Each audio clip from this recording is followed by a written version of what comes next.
Hello नमस्कार दोस्तों, कैसे हैं आप लोग। आशा करते हैं आप लोग अच्छे होंगे। देखिए, झारखंड में ई कल्याण स्कॉलरशिप मिलता है जो कि आपका प्री मैट्रिक भी होता है, पोस्ट मैट्रिक भी होता है। मतलब अगर आप क्लास 10 से नीचे हैं तब भी आपको स्कॉलरशिप मिलता है, 10th पास कर गए तो उसको पोस्ट मैट्रिक बोलते हैं। पोस्ट मैट्रिक का भी स्कॉलरशिप आपको दिया जाता है क्लास 11 12 में, फिर आपके ग्रेजुएशन में और पोस्ट ग्रेजुएशन में आपको जो है ई कल्याण की तरफ से स्कॉलरशिप मिलता है। जैसे कि अभी जो बच्चे क्लास 12 में होंगे, स्कॉलरशिप अप्लाई हो रहा है, या आप semester 1, semester 2, semester 3, semester 4, semester 5 या सेमेस्टर 6 में होंगे, तो अभी स्कॉलरशिप अभी अप्लाई हो रहा है झारखंड में। अगर आप यहाँ पर झारखंड के किसी कॉलेज में पढ़ रहे हैं, ठीक है, तब भी आपको स्कॉलरशिप मिलेगा। लेकिन अगर आप झारखंड के रहने वाले हैं लेकिन आप बिहार में, यूपी में, दिल्ली में कहीं पर भी जाके पढ़ाई कर रहे हैं, तब भी आपको ई कल्याण के तहत स्कॉलरशिप मिलेगा। दोनों का अलग अलग प्रोसेस होता है। जैसे अगर आप झारखंड के अंदर हैं तो अप्लाई करते समय विद इन द स्टेट में अप्लाई कीजिएगा, ठीक है। अगर झारखंड के बाहर आपका कॉलेज है तो आउटसाइड द स्टेट में आप अप्लाई कीजिएगा, लेकिन आपको स्कॉलरशिप मिलेगा।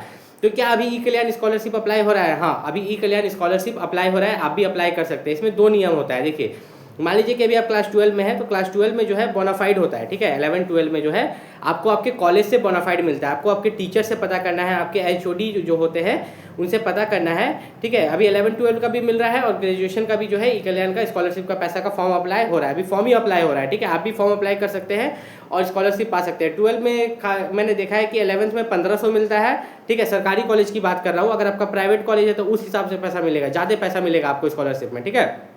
यहाँ पर बात करें, अगर क्लास 11th में सरकारी कॉलेज में आप है तो आपको लगभग 1500 मिलता है, और 12 में है तो लगभग 4500 मिलता है। फिर ग्रेजुएशन में जाते हैं तो आपका फीस जो रहता है उससे ज़्यादा ही आपको पैसा स्कॉलरशिप के तहत मिलता है।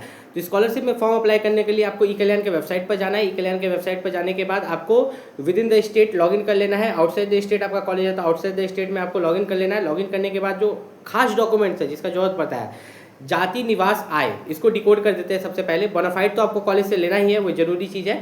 अब ये जो आपका जाति है, जाति प्रमाण पत्र, मतलब कि आप ओबीसी हो, एससी हो, एसटी हो या ईडब्ल्यूएस हो, ठीक है। क्योंकि यहाँ पर जो है जनरल वाले को स्कॉलरशिप नहीं मिलता, सिर्फ रिजर्व्ड कास्ट को मिलता है, ओबीसी, एससी, एसटी और ईडब्ल्यूएस, ठीक है। तो अगर आप यहाँ पर इन कैटेगरी से बिलोंग करते हो तो आपको अपना जाति प्रमाण पत्र बनवा लेना है, जो कि स्टेट लेवल का आपका बनता है।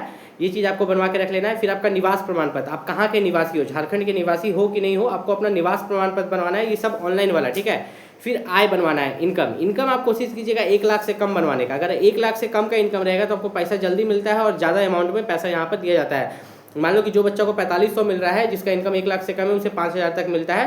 और किसी रेयर केस में ऐसा हो जाता है कि इनकम आपका कम होने के बाद भी आपको पैसा कम मिल जाए, लेकिन इनकम अगर 1 लाख से कम है तो अच्छा खासा पैसा आपको यहाँ पर ई कल्याण की तरफ से मिलता है। तो 3 चीज़ हो गया, जाति प्रमाण पत्र, ठीक है, निवास प्रमाण पत्र, डोमिसाइल, और आपका आय, इनकम, ठीक है, income certificate, caste certificate, domicile certificate और इनकम सर्टिफिकेट। ये तीनों आपके पास होना चाहिए फॉर्म अप्लाई करते के समय। ई कल्याण का फॉर्म जो अप्लाई कर रहे हैं, साथ में आपके पास जो है बोनाफाइड होना चाहिए। क्या होना चाहिए? बोनाफाइड। यहाँ पर एक चीज़ आता है, प्रीवियस ईयर मार्कशीट। तो ये जो प्रीवियस ईयर मार्कशीट होता है ना, तो मान लीजिए आप 12 में है तो आपको 11 का मार्कशीट देना है, 11th में है तो 10th में, सेमेस्टर 1 में है तो 12 का मार्कशीट, सेमेस्टर 2 में है तो सेमेस्टर 1 का मार्कशीट, ऐसे करके प्रीवियस ईयर मार्कशीट आपको देना पड़ता है। तो कोशिश कीजिएगा जो मार्कशीट है उसका हार्ड कॉपी चढ़ाने का, ठीक है। ऑनलाइन कॉपी से यहाँ पर दिक्कत हो सकता है, हार्ड कॉपी चढ़ाइएगा तो किसी भी तरह का आपको दिक्कत यहाँ पर नहीं आता है। और ई कल्याण में अगर किसी भी तरह का गलती हो जाता है तो उसको भी आप एडिट कर सकते हो। नेक्स्ट वीडियो जो मेरा ई कल्याण का रहेगा उसमें मैं आपको बताऊँगा कि ई कल्याण में फॉर्म अप्लाई कैसे करते हैं, ठीक है, और पूरा प्रोसेस आपको समझाऊंगा फॉर्म अप्लाई करने का। तो अगर आप ई कल्याण में फॉर्म भरना चाह रहे हो तो इस चैनल को जरूर सब्सक्राइब करके रख लेना। कोई भी दिक्कत है तो नीचे कमेंट करके पूछ सकते हो। मिलते हैं अगले वीडियो में, तब तक के लिए नमस्कार।